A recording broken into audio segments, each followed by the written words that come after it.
So without much further ado, I am actually going to get us into our first session. So this is to do with behavioural insights in regulated markets. So we actually have a stellar cast of speakers for this session. And I'm really pleased to welcome Professor John A. List, who I gather has been on the road quite extensively for the last few weeks. He has told me he's prepared something special for you today. He's not just trotting out the same slides as the last gig, which is good to know. So he has particularly wanted to communicate some really important messages here. But in particular, he's going to focus on some of his latest work on how behaviourally informed pilots and trials can help us think better about market regulation. Following John's address, I will be inviting Liz Costa and Dr. Dave Gruen to the stage. And then we'll have a facilitated Q&A session. Now it's my great pleasure to introduce Professor John A. List.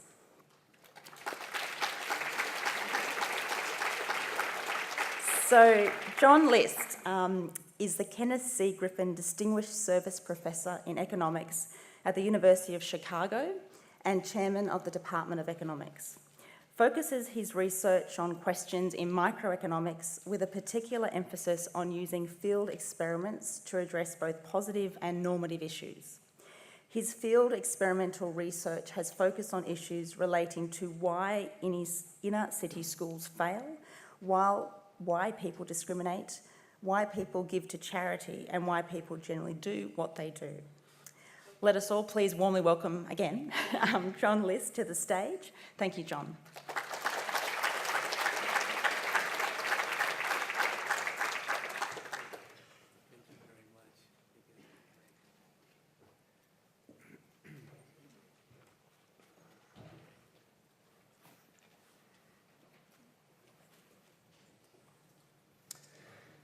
So today, a little bit too loud. Today I want to focus on one question. And that question, if I had a magic wand, that question would be thought about by every policymaker in the room. And it seems like a very simple question. But when you dig deeper into it, it becomes very complex. And when you think about the answer, it becomes even more complex. I want to convince you of three things today. First, I want to convince you that the current literature has viewed the scaling problem much too narrowly. I want to then convince you that a behavioral economics model can help. It can help deepen our understanding of the scaling problem. I then want to close with something that I believe are very practical insights that we can all walk away today and say, I'm going to do those things starting today. Now, I've been told that all speakers will be evaluated. So here's how I want you to evaluate me. I want you to think about, did John teach me something that I didn't know I wanted to know? If I did, give me an A+. If I didn't, take some points off. Okay? So let's get started. I want to start with my own career. As was mentioned, I've done field experiments for a long time. And in those field experiments, I think about issues that I think are very important from a social perspective. Why do people discriminate? Why do men earn more than women in labor markets? Why do people give to charitable causes? And then I try to come up with interventions to take care of these specific social problems. Now, early on, when I did my first field experiment as a graduate student, as a lot of you know, as an academic, I have to publish academic papers. So I completed my first field experiment and I sent it to a journal.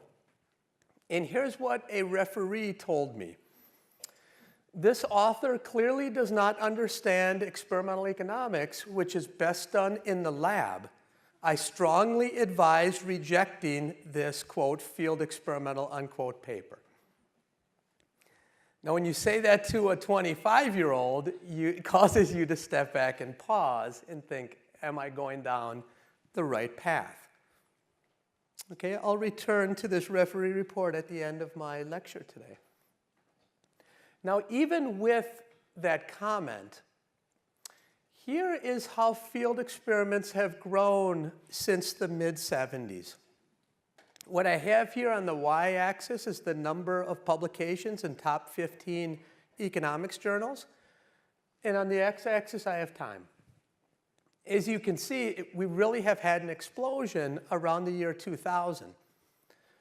This is in particular when people in development economics jumped into the game, people like Esther Duflo and Abhijit Banerjee, Michael Kramer, et cetera, and then more general economists came in too, and you can see this explosive growth all the way to today. Now, what we've done a really good job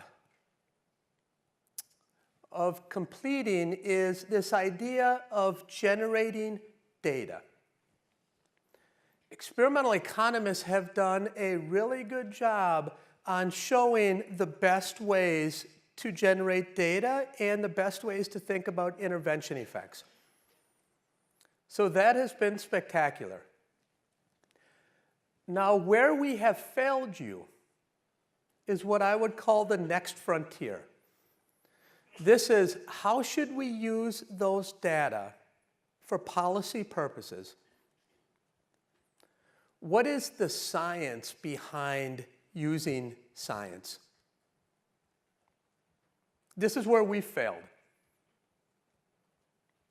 By and large, an F.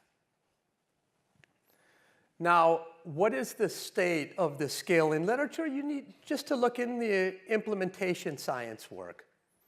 And what you'll find is a term called voltage drop. Raise your hand if you've heard the term voltage drop. Okay, several of you who have thought about scaling. I remember you two from yesterday.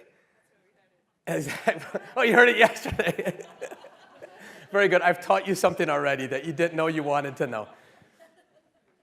People oftentimes talk about voltage drop by saying, look, I found a specific treatment effect in a small scale, and then I took it to the larger scale, and the treatment effect was much smaller. That's what the literature calls a voltage drop. Note how narrow that concept is. It's just one part of the benefit function. Now, we oftentimes hear this. Bill Gates was exasperated when he said, all the experts told us this would work. We did the treatment, and it wasn't even close to what they promised. That's voltage drop. Now, that particular one part is much too narrow because we tend to focus as policymakers on benefit cost analysis. That's thinking about all of the benefits and all of the costs associated with a policy. That's how we should be thinking about scaling as well. Not only do the complete benefits scale, but what happens to the costs as we expand the number of people who are getting treatment.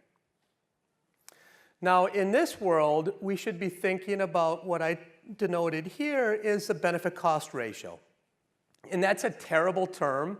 So if you have a better term for me, please come up afterwards and tell me. Because I'm looking for something sexy like voltage drop. But I have not come up with it. My co-authors haven't either. Okay, so for today, let's call this the benefit cost ratio. You can think about benefits minus costs. If you take the log, it's the ratio. And we should think about whether when we scale, the BCR changes. If it does, we might have a problem with the advice that we give policymakers. Does my benefit-cost ratio scale? That's the question we should be asking, not voltage. That's the question we should be giving advice to policymakers about. Okay, so where do we start? Well, as an economist, I would say start by writing down a theory.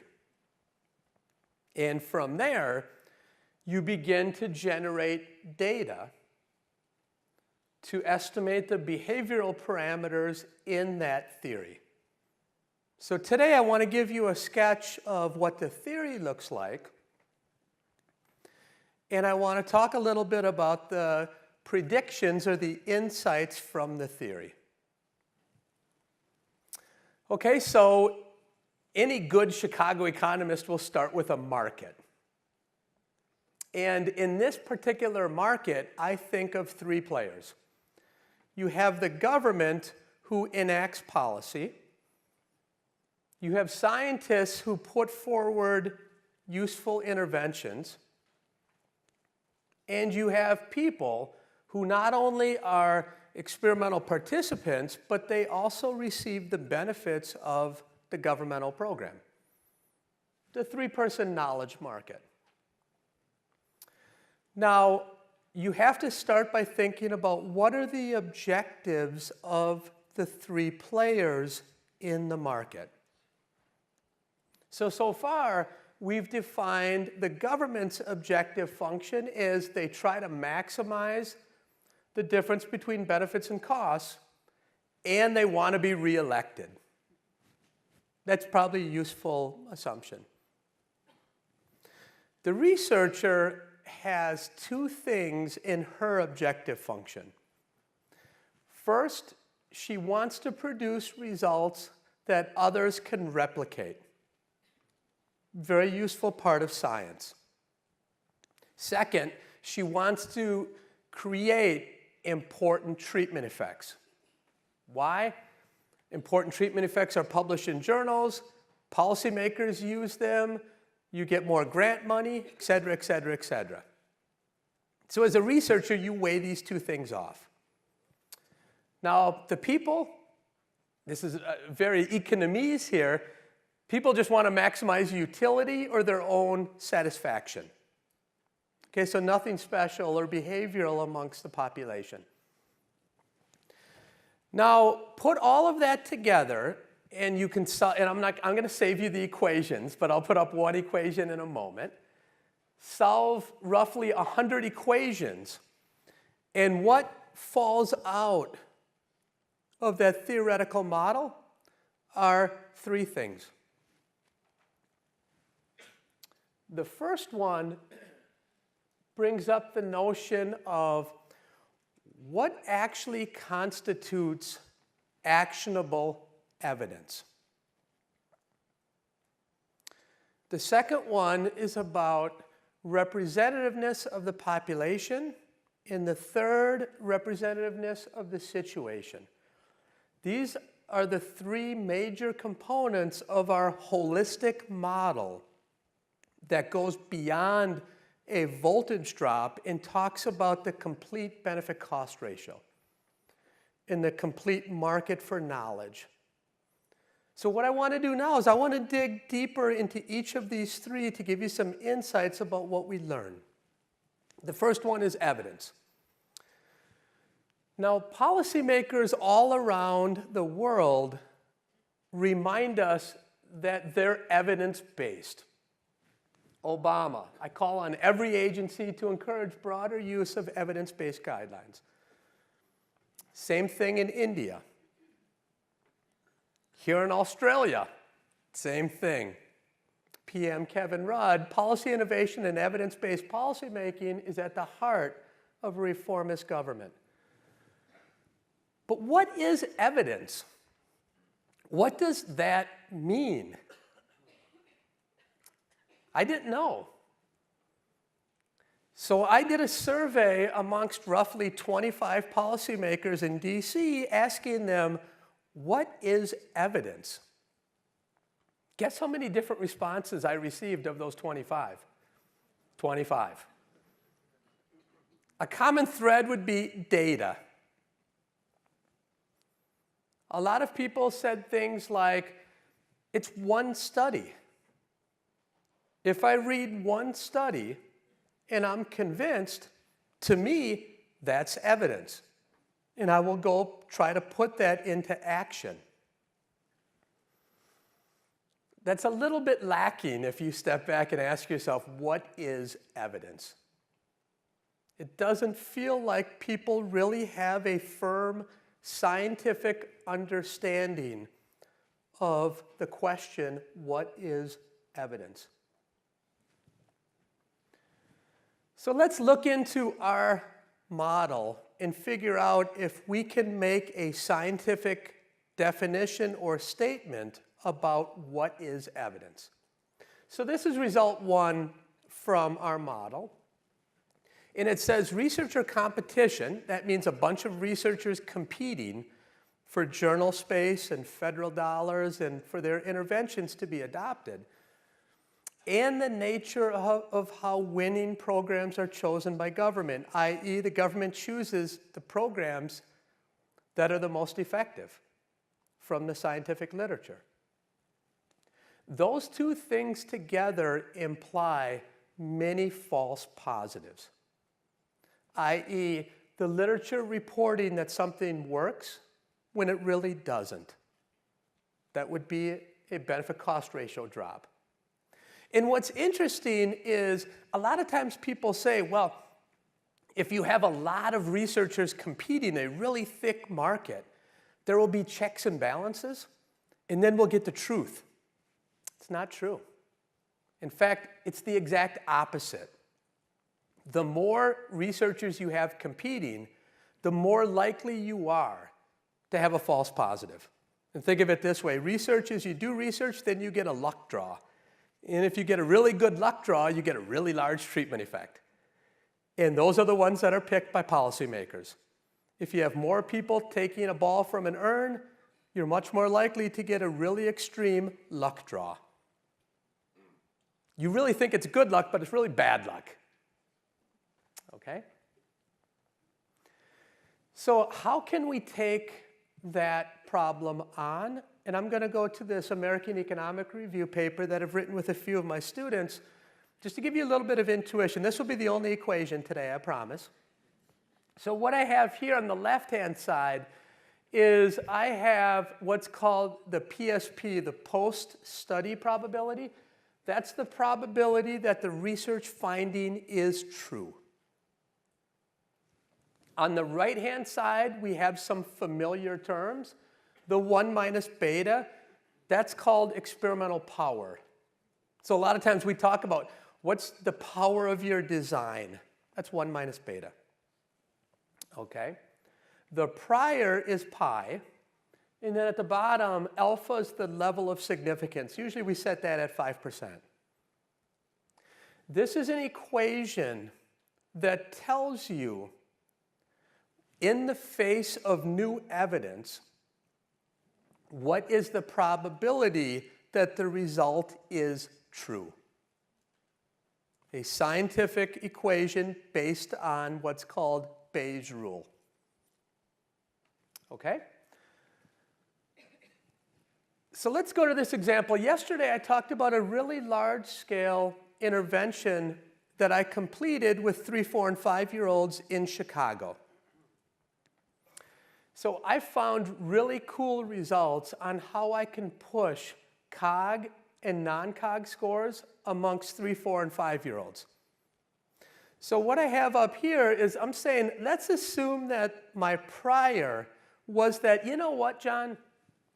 That project has a 1% chance of being true. That's my pi of 1%. I had close to 2,000 students in my experiment. So I run that experiment and I find these really strong results, and you can ask yourself, well, how much should you update your prior after seeing John's results?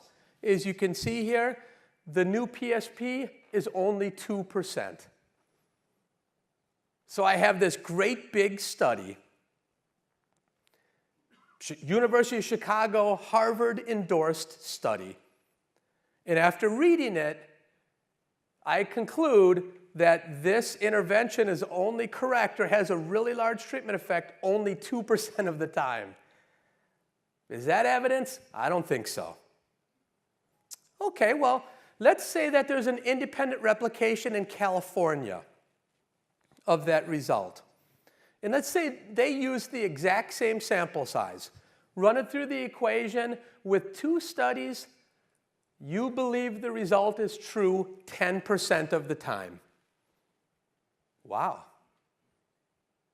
2 independent teams have given me the same result, and it's still only true 1 out of 10 times.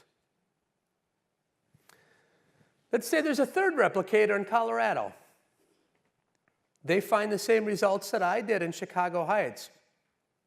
Now it's up to about 50%. And it goes on and on. The next one would be 0.95. So what I'm proposing here is that before advancing and adopting new policies, let's make sure we actually have the science behind what is evidence. And I'm claiming it should be 0.95. In practice, what that means is 3 or 4 independent replications. That's what it means.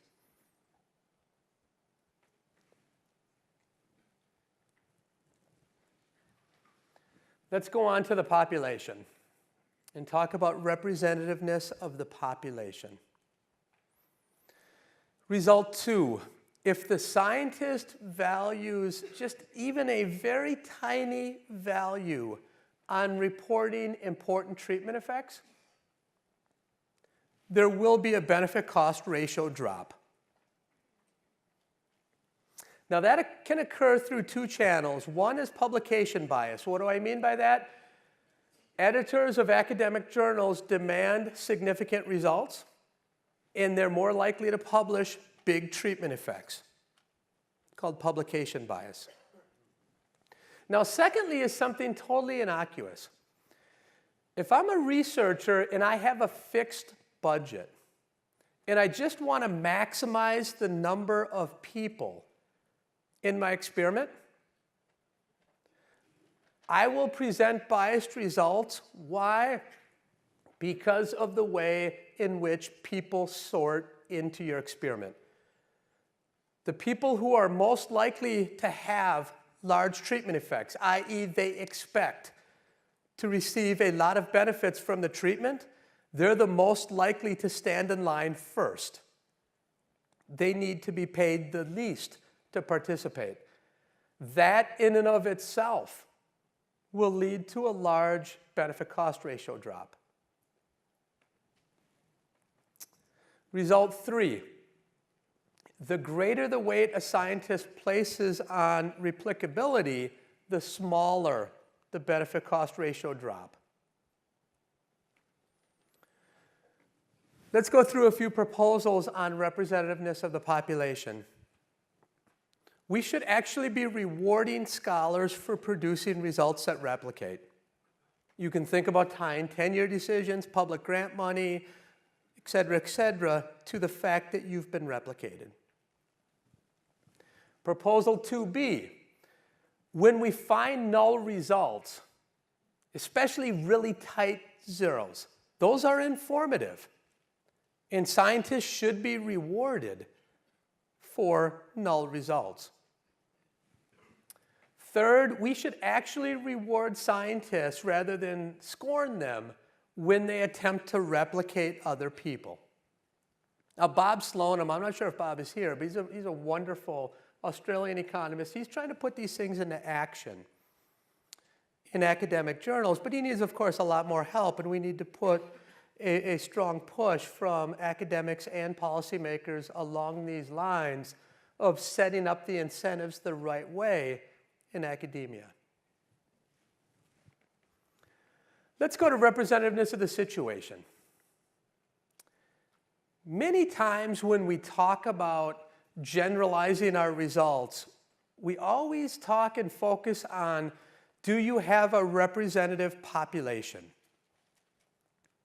We fluidly generalize across situations without quite understanding or recognizing that we're doing that. What we find in our data is that the situation is much more important than the population. And let me give you a quick example. When I was working in the White House, the EPA came to me and said they were really interested in whether male or female surveyors obtained higher stated values in contingent valuation surveys. CV surveys are often used in benefit cost analysis. So what did they do? They spent a whole bunch of money to make sure their survey pool was representative. That's great. Kudos. But then they only had one man and one woman do the surveying. So let me give you an idea. If they would have chosen those two, they would have found that result. If they would have chosen those two, they would have found the exact opposite result. Okay? Government's inference now is much different because they have not sampled the situation appropriately. Okay, so when you look at the meta-analyses in the voltage drop literature, what they argue is that 30% of the voltage problem is because of administrative fidelity. Our model in result 4 says that fidelity will be increased if your facilitators understand the why behind the intervention. We usually do A, B, but if you can say why A is better than B, the fidelity will be enhanced. Result 5, this is very economics 101. If there are diseconomies of scale, now what I mean by that is as you expand your sample, on average it costs more and more to give people the intervention. Diseconomies of scale will cause a BCR drop. Economies of scale will cause a BCR increase. Result 6, a lot of times we have spillovers between treatment and control people. If you have positive spillovers, when you go to scale, there will be a BCR increase. Other insights that come from the model, we should be using technology whenever we can. We should try to use the original scientists to help us in implementation when we can. There's a lot of learning by doing. You also must understand as policymakers what are the non-negotiables when we scale this program. Which things can we change? That's key. So proposal number 3 is a lot of times we block on people to find about race effects, gender effects, etc. We should actually be blocking as well on situations. Why? Because that can tell us what are the non-negotiables. It can tell us which things we have to have at scale. Proposal 4 is, and this is up to all of you, my call to you is when you scale programs, make sure you do it in a way that we can test the efficacy of the program. Every time you think about adopting and putting out a program, you're thinking about how can I help people? But I want you also to think about what can we learn from this program? We not only want to help people, but we also want to learn scientifically, does the program work and why? An empirical hierarchy that I'm thinking about is the top of it would be an RCT. Second would be something like a synthetic control or a difference in difference approach. But just set it up so we can analyze it. Now I'm getting you're out of time, so I'm going to conclude. I think it's fair to say that experiments have become a legitimate contributor to science. but it's also fair to say we will never realize the full benefits of experimentation until we get the science of using science right. This movement obviously is necessary because it will strengthen the relationship between policymakers and scientists. Now, without that, you can see this happening in America. You can see the credibility revolution and evidence-based revolution falling apart because of this fractured relationship between government and researchers. There's no trust. Here's where I started. I started in 1994 getting a very strong message from a journal that my field experiments were not good enough. Recently, I received this report. This author performs a field experiment which clearly is a preferred approach to answer questions within economics. I like that. But I still advise against rejecting the paper. I don't like that so much. So I want to say thank you very much. And I'm going to leave this up here. These are two of our papers. If you want to go take a look at them, these are two of the papers that start to put together the theoretical model in the insights that I talked about today. So thank you very much, and I look forward to your questions.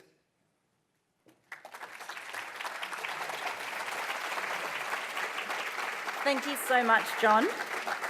Impressive knowledge and wonderful packaging of how we should be thinking about making a significant difference in the work that we do. We actually are now going to invite John to come back on the stage along with Liz Costa and Dr. David Gruen. So if the three of you would like to join me on stage, that'd be fantastic. Now, Liz is the Director of Consumers, Economic Growth and Energy at the UK Behavioural Insights team. She leads a broad portfolio of projects covering economic growth, productivity, consumer markets, financial behaviour, energy, sustainability and housing. Liz was the lead author of BIT's report, Applying Behavioural Insights to Regulated Markets. It's great to have you here, Liz. Dr. David Gruen. Dr. David Gruen is the Deputy Secretary, Economic at the Department of Prime Minister and Cabinet and Australia's G20 Sherpa. Before joining the department, he was the Executive Director of Macroeconomic Group at the Australian Treasury. Prior to that, he was the Head of Economic Research at the Reserve Bank of Australia. Welcome, David. And all, please welcome our three distinguished speakers to the stage.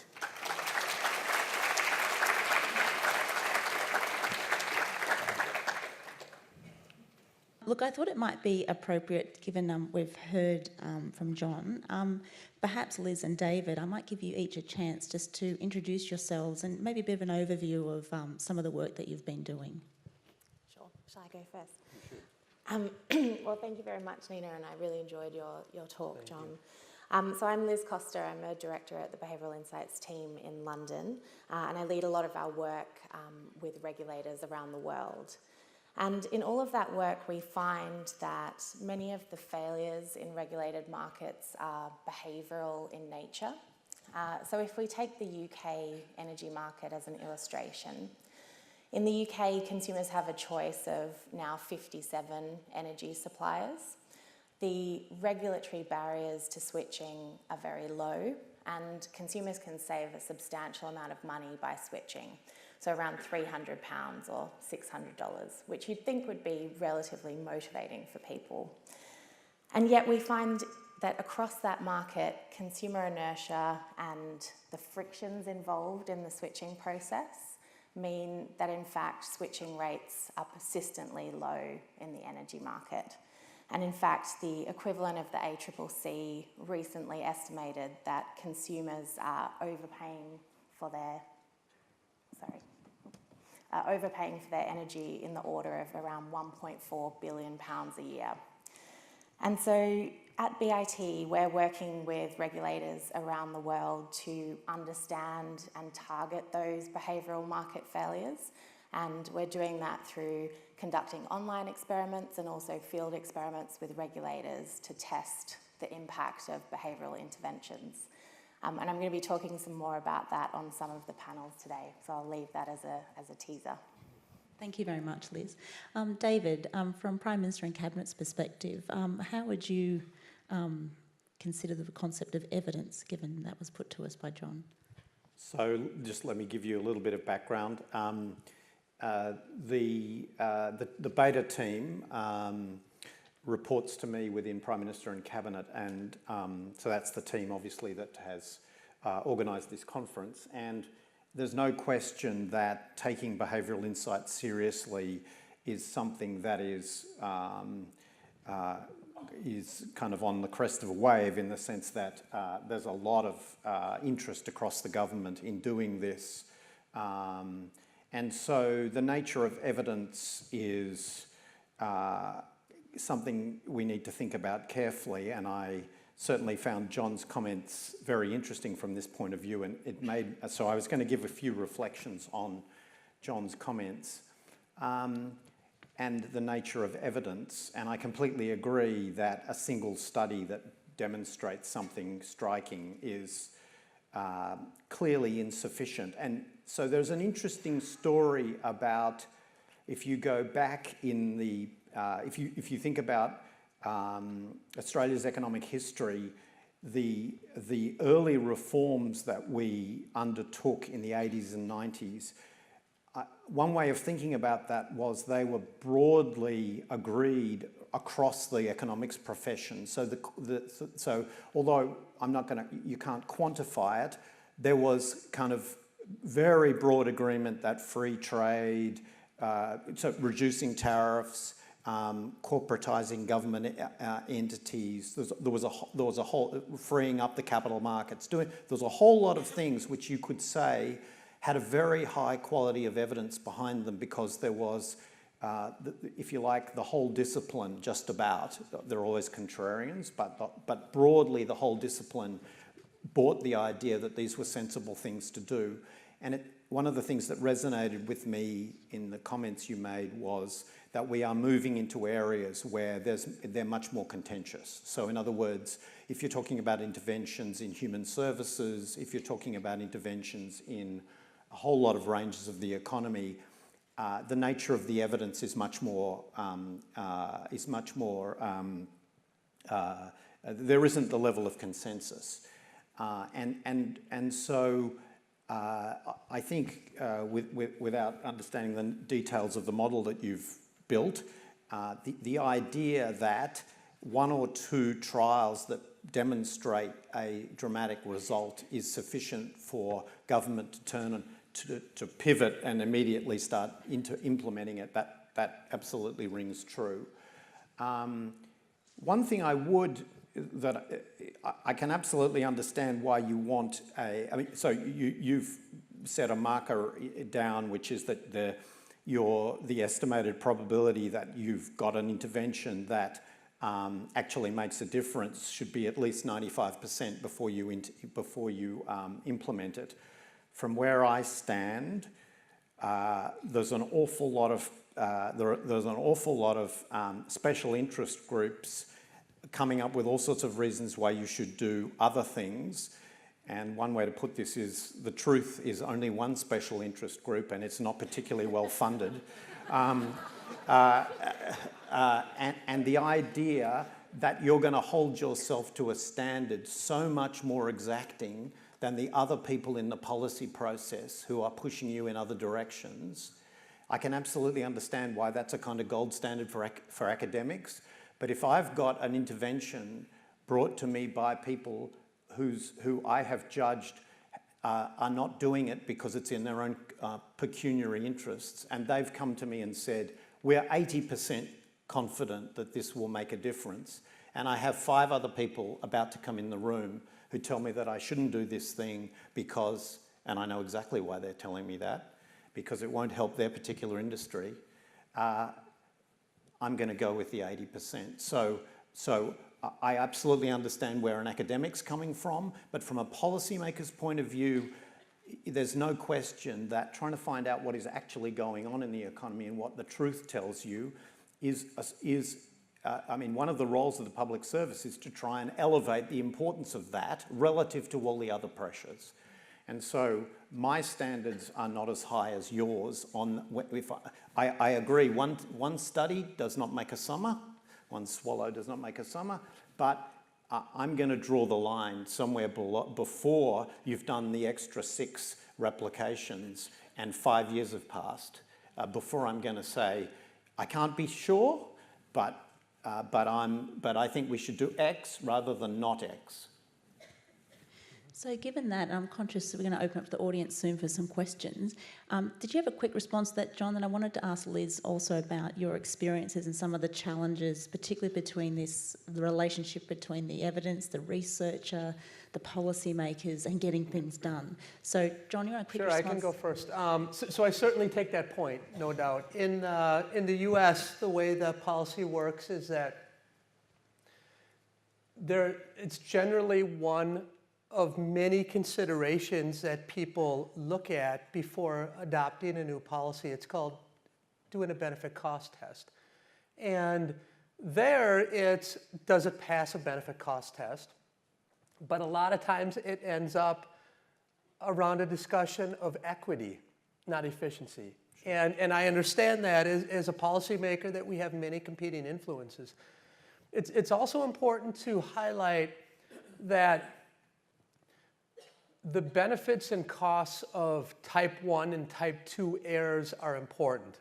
That was a lot of gobbledygook, so let me step back and say, what did I just say? Many times there's a cost of implementing a policy that doesn't work. Sure. That's called a type 1 error or a false positive. Or there's a cost of not implementing a policy that might work, that showed us that it didn't work in a trial, but the truth is it really does work. So I think when making a proposal like I made, it's obvious you want to make a proposal that's very stark, but it's also obvious that the details matter a lot. If you have a life-saving technique that has a PSP of 0.5 and you don't lose a lot by putting it in action, of course you put it into action. It'd be ridiculous to say, we have to wait till Professor List's 0.95 is reached. That's not, of course, the point. The point is let's have a systematic way to think about evidence, a systematic way to generate evidence, and a systematic way to, after we put forward the policy, to continue to generate data around the policy in a system to make sure that it's continuing to work. Yeah. That's the idea behind what I would call evidence-based policymaking. Thanks very much, John. Liz, would you like to make a response in your context? Absolutely, I'll keep it short to open it up for the audience.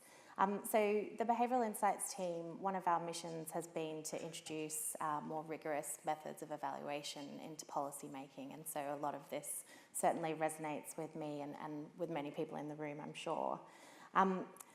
One thing that I think is incredibly important is what you've said about the representativeness of the situation, and we spend a lot of time thinking about what are the non-negotiable elements of the interventions that we're seeking to test, and particularly when those are being rolled out as policy, how they are being adapted in that way. The one thing I'd like to add to your set of proposals is that beyond evidence generation, it's also important for public institutions and governments to invest in scaling and spreading innovation. And for those of you who were at the scaling session yesterday, you would have heard the rather extraordinary statistic that the NHS in England spends $1.2 billion a year on research and development, and yet only £50 million over 5 years on spreading and scaling innovation. So I think that's a really important element of this debate as well. Thanks very much, Liz. So on that note, we're going to open up to the floor for questions. So who would like to raise the first question? And we have some people with microphones coming. So yes, just down the front here, please. Yes.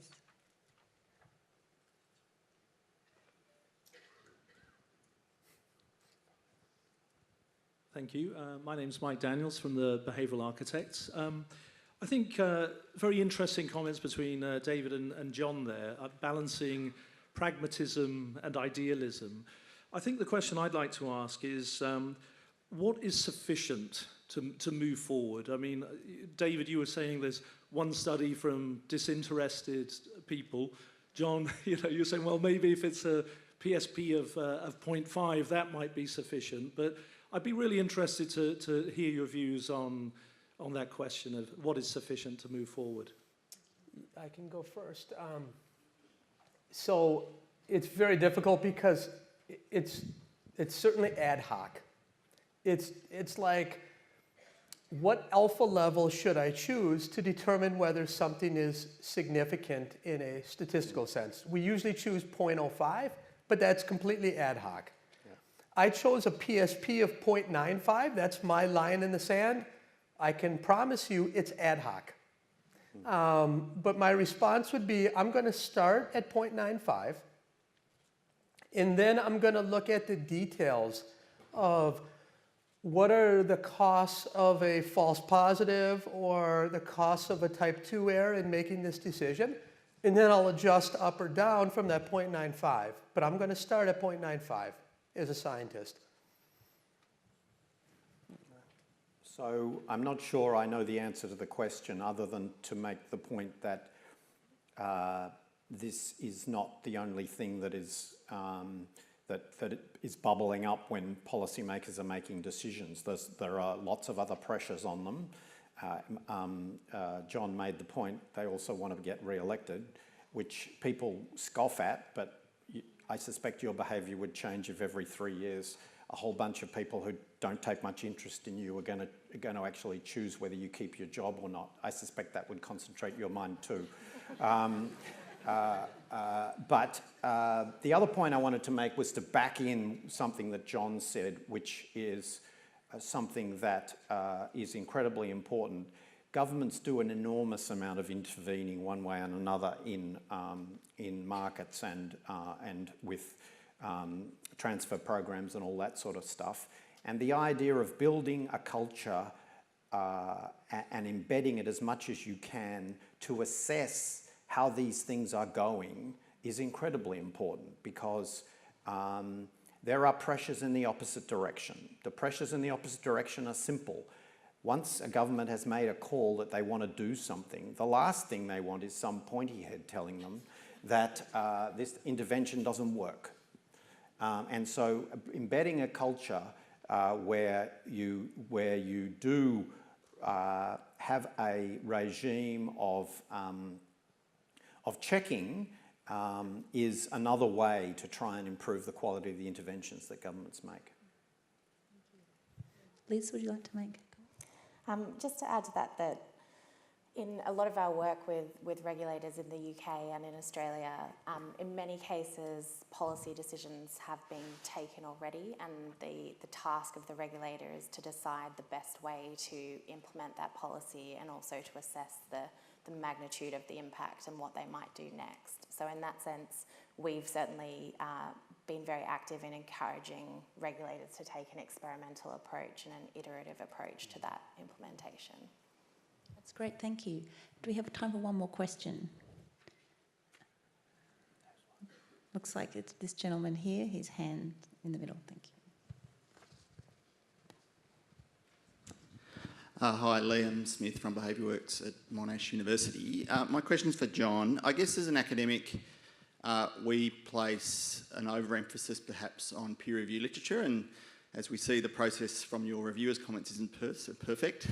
They probably bring their own biases to the process. But my question is about other types of evidence. I guess there's lots that sits in the grey literature as well as practice experience, and in many cases that's a hive of great knowledge that's untapped and doesn't seem to fit in your model.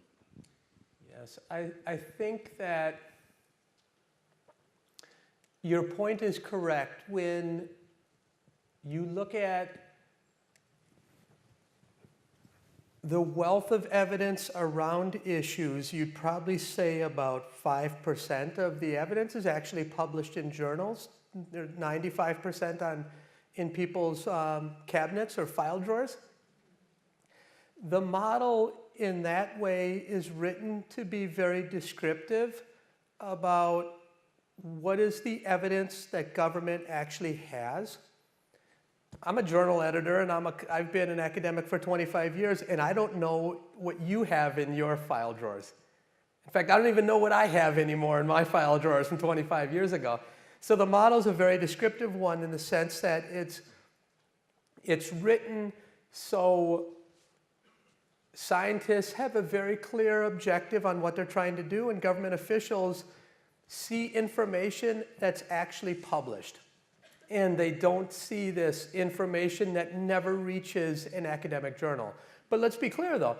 My model also does not weight whether it's a low-tier journal or a high-tier journal.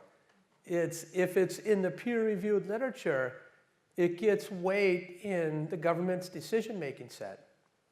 But you're certainly right that it's imperfect. But I think the world is imperfect in the exact same way, in that decision makers don't see what's in the file drawer either. Now we're out of time for questions, but I'd like to give each speaker a chance to give us one bit of advice in this topic area of behavioural insights in regulated markets. So if there's one message you could give the audience about it, what would you like to give them? We'll start with you, Liz, and that would be the... Great. So I think our key message is for regulators to take both a behavioural approach and an experimental approach. And as I said, I'll be presenting some of the results from our work with energy regulators around the world this morning if people are keen to hear more about that. So I'm going to take the opportunity of having the microphone just to simply say it's lovely to see so many people here and being excited about this topic. This is something that we didn't do 10 years ago in Australia. As John's chart showed, where this is something that is kind of exploding. Economics as a discipline has moved beyond the idea that people are infinitely lived and have a large CPU in their back pockets and can calculate everything. And this is an important, in terms of the ultimate aim that many of us care about, which is improving the